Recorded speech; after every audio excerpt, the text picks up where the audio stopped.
విద్యార్థినిపై acid దాడి జరగలేదని కేవలం వేడి నీటి వల్లే ఆమెకు గాయాలయ్యాయంటూ ఇక్ఫా యూనివర్సిటీ అధికారులు క్లారిటీ ఇచ్చారు. మే 15న విద్యార్థినికి గాయాలయ్యాయని యూనివర్సిటీ వసతి గృహంలోనే ప్రాథమిక చికిత్స చేసి ఆ తర్వాత ఆసుపత్రికి తరలించామని తెలిపారు.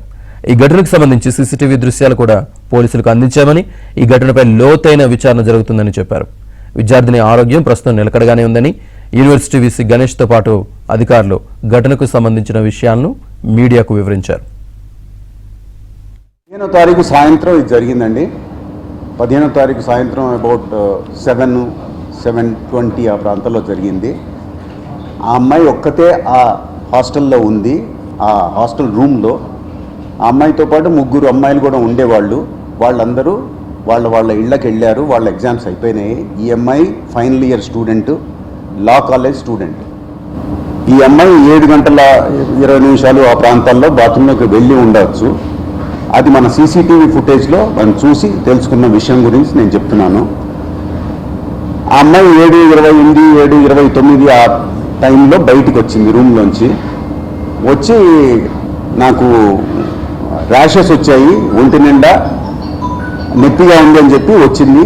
కిందకి వెళ్ళి సెక్యూరిటీ గార్డ్కి చెప్పింది. అప్పటికి వీళ్ళు ఫోన్ చేసి అంబులెన్స్కి చెప్పారు. అంబులెన్స్ వచ్చే లోపల అమ్మాయి నడుచుకుంటూ క్లినిక్ వైపుకి వెళ్ళింది. అది ఒక 200 మీటర్ల దూరంలో ఉంది మా క్లినిక్. దాంట్లో 24 గంటలు డాక్టర్స్ ఉంటారు. ఆ అమ్మాయి అటు వెళ్తూ ఉండగానే అంబులెన్స్ వచ్చేసింది. ఆ అమ్మాయిని ఇమ్మీడియట్గా క్లినిక్కి తీసుకెళ్లారు. Initial first aid was given by our doctors in the clinic. దాని తర్వాత immediately she was referred to Continental hospital. This is the sequence of events that have taken place. ఆ అమ్మాయికి ఆ స్కాల్డింగ్ ఇంజరీస్ బేసికల్లీ మా ప్రకారంగా ఇప్పటిదాకా అది ఇన్వెస్టిగేషన్లో ఉంది, పోలీసులు ఇన్వెస్టిగేట్ చేస్తున్నారు. బట్ మా తెలిసినంత మటుకు ఇది వేడినీళ్ళ వల్ల జరిగిందని అనుకుంటున్నాం. ఇది ఇంకా అండర్ ఇన్వెస్టిగేషన్లో ఉంది. క్లూస్ టీమ్ వచ్చారు, వాళ్ళు కలెక్ట్ చేశారు evidence. So they will be able to tell us better.